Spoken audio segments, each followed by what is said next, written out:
তেল নিতে আইছি, সিরিয়ালে আছি, 2 ঘন্টা ধরে অপেক্ষা করতেছি, কখন আসবে তাও এখনো জানাইনি। এখন এই অবস্থা আছে আর কি। আসসালামু আলাইকুম। সকাল 7টা থেকে দাঁড়িয়ে আছি। আমি একজন বিল্ডিংয়ের কন্ট্রাক্টর। এই কাজটা বন্ধ করে তেল নেওয়ার জন্য বসে আছি। এরকম যদি দাঁড়ায় থাকি তাহলে আমাদের সংসার চলবে কীভাবে? আমরা চাই সরকার জন্য দ্রুত এই তেলের একটা ব্যবস্থা করে। আমরা সকাল 7টা থেকে এইখানে দাঁড়ায় আছি, চাকরি কাজ বাজ ফেলাইছি, আমরা এখানে চলে এসেছি। এই তেল নেবো না অফিস আদালত কাজ করব। আমরা এখানে সকাল 7টার সময় সিরিয়াল লাগাইছি, তো এখনো পর্যন্ত তেলের কোনো চিহ্ন দেখতে পাচ্ছি না। তো পাম্প কর্তৃপক্ষ বলছে যে বিকালবেলায় তেল দিবে, কিন্তু কখন দিবে এটা বলতে পারছি না, বিকালটা কখন আসবে। আমরা এখনো সিরিয়ালে আছি। রাত্রিরে তেল দেবে, এখন সকালবেলায় হয়তো আমাদের লাইন দাঁড়াইতে আছে। তাই এই যে সময় অফিস আছে, দোকানপাট আছে, ব্যবসা আছে, আমরা কিভাবে আমাদের সংসার কর্ম চালাবো এভাবে? তো আমরা সরকারের থেকে হস্তক্ষেপ চাচ্ছি যে আমাদের জন্য এই দ্রুত এই সংকটটাকে একটু সমাধান করে, এই আর কি।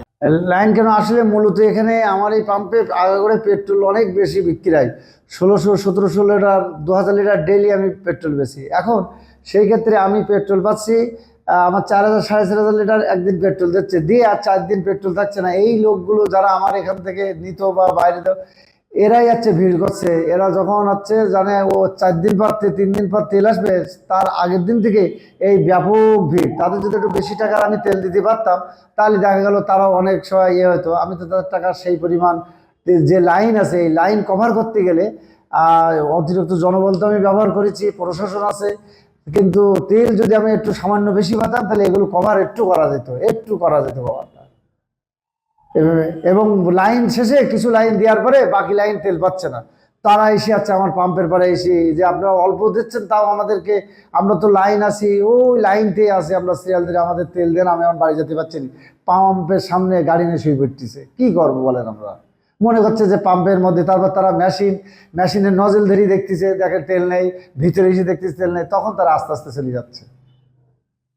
আমাদের এখানে যেটা হলো যে সরকারের যে তেলের যে সাপ্লাইটি, এই সাপ্লাইটি কিন্তু বিশেষ করে ডিজেলের কোনো সংকট নাই। এবং পেট্রোল পাম্পগুলোতে আমরা যেটা দেখছি যে এখানে মোটরসাইকেলের দীর্ঘ দীর্ঘ লাইন।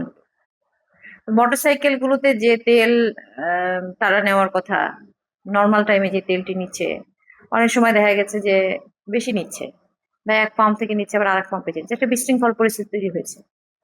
তা আমরা মনিটরিং এর অংশ হিসাবে আমাদের মোবাইল কোর্ট থেকে শুরু করে পুলিশের ভিজিলেন্স এগুলো সবই আমাদের চলছে, এবং আমরা বারবার হচ্ছে বসছি তেলের যে পাম্পের মালিকদের সাথে।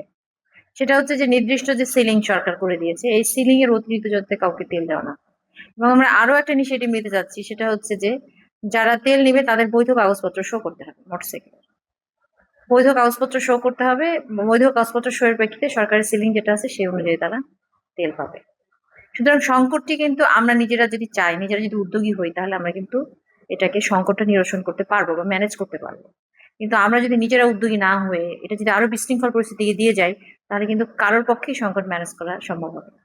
এই জন্য আমি সবাইকে আহ্বান জানাবো যে আমরা জ্বালানি তেল এবং বিদ্যুৎ এগুলো ব্যবহারে আমরা সাশ্রয়ী হই, সচেতন হই, তাহলে হয়তো আমাদের যে সংকটটা বা যে কৃত্রিম যেটা সংকট তৈরি হয়েছে এটা থাকবে না।